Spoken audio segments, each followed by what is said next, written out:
Y a-t-il une relation entre le physique et le mental? Courir près de 100 km en haute montagne, de jour comme de nuit, sous la pluie et la neige, comment est-ce physiquement possible? La recherche du franchissement des limites que l'on peut observer aujourd'hui dans les pratiques sportives, tant au niveau professionnel qu'amateur, montre que tel ou tel corps n'est jamais un corps quelconque, parce qu'il est impossible de déterminer ce que peut être tout corps.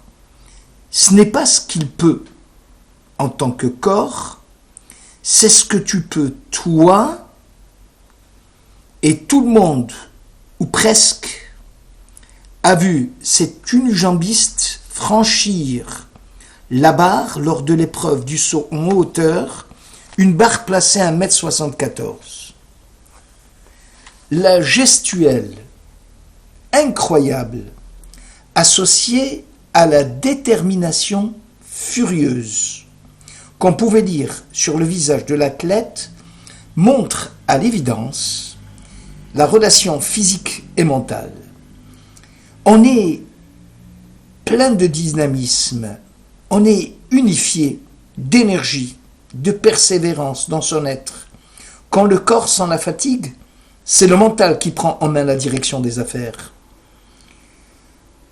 Il explique à l'organisme qu'il ne peut pas vraiment comprendre le projet dans lequel il se trouve embarqué à son corps défendant, mais qu'il serait agréable et fort considéré qu'il veuille bien ce corps suivre machinalement le cours des choses sans faire d'histoire. Le miracle est que le plus souvent, ça marche. La leçon principale est qu'on n'est pas obligé de convertir une douleur physique locale, par exemple avoir mal au genou, en une souffrance psychique globale, sans que l'être tout entier se mette à avoir mal. Le corps peut fléchir, accuser le coup, mais le corps aussi peut forger une élasticité nouvelle, se ressaisir, bondir. Il faut faire preuve de pertinence et d'endurance. La forme peut revenir. On se sent transporté par une force antigravitationnelle. Le mouvement vertical nous tire vers les sommets. Et c'est ce qui arrive à celui qui revient à la religion, celui que l'on appelle le repentant, le Baal Teshuvah. Celui qui décide tout d'un coup de changer sa vie, de prendre son destin en main, après la souffrance physique et psychologique, le renoncement au plaisir par rapport à l'hédonisme du monde, non conforme à l'esprit et à la loi du judaïsme, vient le monde et le moment de l'exaltation, le mouvement vertical où le cerveau commande les désirs du corps et les soumet à la volonté du Très-Haut. Merci de votre écoute. Comment expliquer aujourd'hui que les croyances soient devenues molles? Est-ce par lassitude? Est-ce par manque de ferveur? Pourquoi les dogmes sont revus à la baisse et à de positions plus vagues et consensuelles? Qui n'a pas entendu notre existence sur cette planète cache un mystère, ou bien la science n'explique pas tout, ou il y a encore quelque chose qui me dépasse? Toutes ces positions soft, toutes ces phrases passe-partout, du bréviaire mondain, comme si toutes les croyances molles n'étaient qu'un consensus qu'on met pour mieux dormir. La foi tout court, elle au moins, ose un saut loin du monde. La foi a quelque chose de stupéfiant, d'injustifiable, de courageux. En effet, nous vivons tous à la même époque. Nous avons tous les mêmes connaissances générales en cosmologie, en médecine, en théorie de l'évolution, que sais-je. Et pourtant, pour le non-croyant, Pour nous les croyants, oui, nous croyons à la résurrection des morts. Oui, nous croyons à la félicité éternelle. Oui, nous croyons au jugement dernier. Nous croyons, nous n'avons pas besoin de démonstration, car si la croyance était démontrée, il n'y aurait plus à croire en Dieu. Il serait l'objet d'un savoir et non d'une croyance. L'homme a-t-il besoin de croire en Dieu? En fait, ne cherche-t-il pas une protection ou une consolation? C'est la réponse qui a été donnée par Marx, par Nietzsche, par Freud.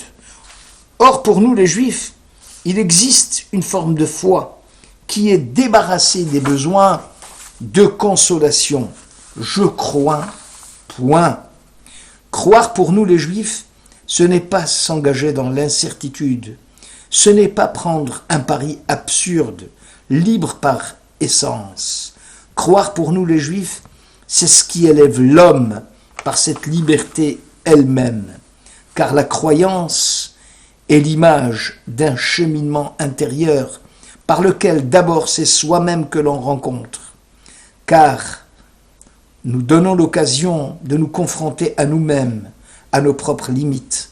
Elle nous permet de recréer le lien avec les autres, se rencontrer en chemin, et ceux qui nous ont précédés, mais aussi on réinsère le moi et le tout, la croyance individuelle où le moi est hypertrophique, est englobé dans un tout, dans une sphère commune d'appartenance, pour se sentir immergé dans le courant d'une vie infinie qui nous dépasse tous.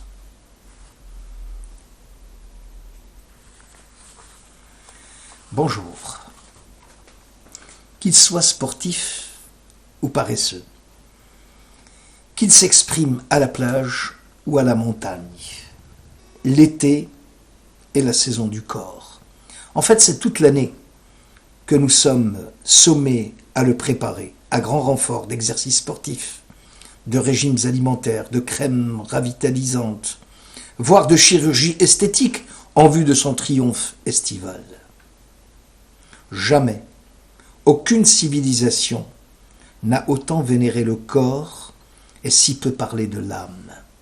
Ayant gagné 40 ans d'espérance de vie en un siècle, nous tendons à faire de la vie charnelle et terrestre le lieu de notre bonheur et de notre salut. L'âme apparaît comme une antiquité métaphysique ou religieuse. Que s'était-il donc passé? Comment l'âme, notre substance spirituelle, s'est-elle éclipsée? En fait, un renversement sans précédent s'est opéré. Dans l'Antiquité, l'espérance de vie était de 25 ans. En 1900, de 40 ans. Le corps était assiégé par la douleur et la mortalité précoce. Était la force même ou la face même obscure de nous-mêmes. Les passions, les affects produits du corps étaient perçus comme une menace, à la différence de l'âme qui nous met en contact avec notre part la plus intime. C'était la part divine de la pensée en l'homme. Or, de nos jours, le corps est promis à une longévité plus grande. Cette objectivation scientifique dissipe le mystère et les angoisses attachées au corps actuel et ouvre la voie à un corps spiritualisé, un corps psychique. Il est devenu la source première de l'identité de l'individu. On le consulte, on l'écoute comme une personne.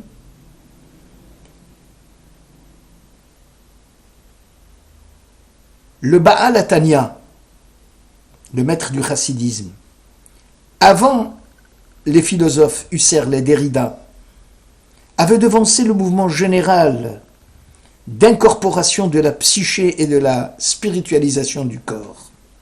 Il écrit « Tu peux, par une contemplation de tout ton corps, comprendre ta source, telle qu'elle se trouve là-haut. La vie physique se trouve dans la partie de l'âme qui est le sang. Tel qu'il est dit, le sang est l'âme de l'individu. »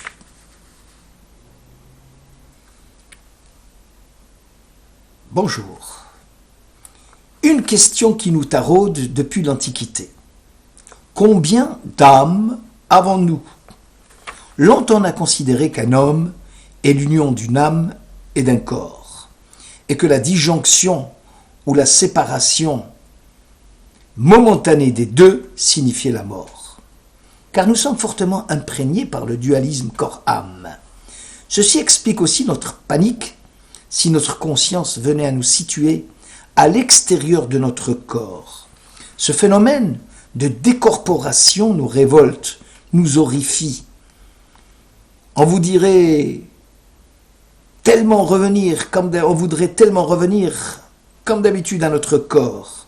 Or, il y a des civilisations comme au Mexique par exemple, qui décomposent la personne humaine en plusieurs composantes. La chair, la tête, le cœur, le foie, ou en plusieurs âmes au centre animique.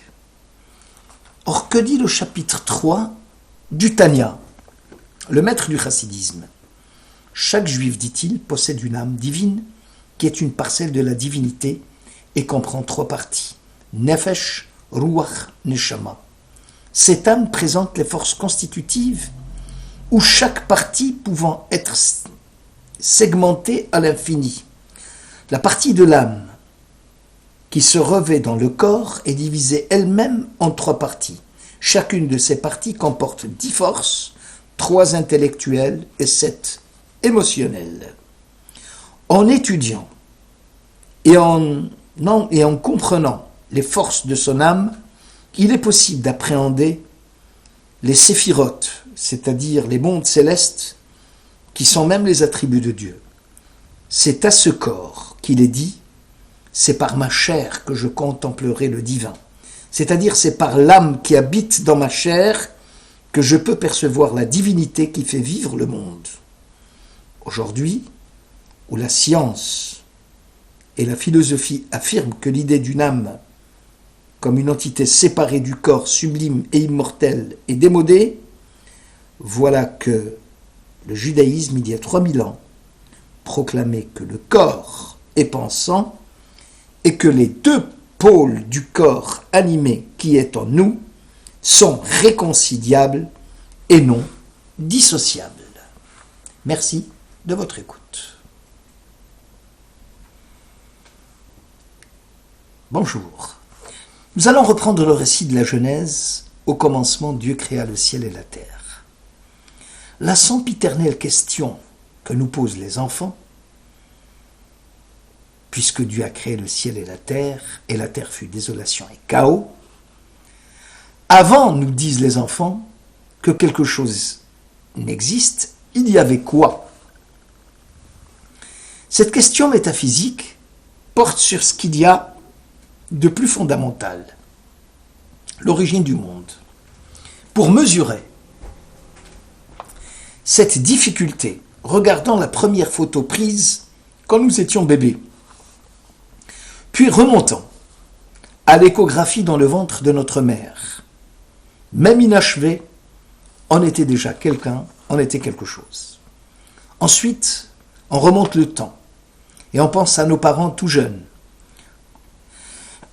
avant qu'ils ne se rencontrent, avant qu'ils n'aient envie d'avoir un enfant. Et on se demande, avant que j'existe, j'étais quoi? Alors étais-je inexistant, impensé, puisque rien ou alors quelque chose? Dur à admettre, puisque l'absence est impossible à imaginer. Depuis toujours, en regardant la nuit étoilée, on éprouve la même curiosité. Qu'y avait-il avant? Face à tant d'angoisse et de tant de silence, on peut avoir peur. On se sent petit et diminué, comme un enfant. La Bible affirme que Dieu, préexistant au monde qu'il a créé et qu'il a achevé en 6 jours, les scientifiques montrent que tout l'univers, dans son immensité, s'est étendu à partir de l'explosion d'une masse de matière très dense, le Big Bang. Mais finalement, les textes sacrés comme la science restent muets sur l'avant et comprendre qu'il n'y a rien à comprendre et qu'il faut vivre avec cette espèce de trou noir, c'est exactement ce que nous venons de lire dans la liturgie des jours austères de Rosh Hashanah. Bamoufle mimcha al tidrosh, ce qui est incompréhensible pour toi, ne cherche pas. Rak elav al tachet yadecha, prends garde de ne pas mettre ta main dans ce qui est transcendant, car cela te dépasse. Merci de votre écoute.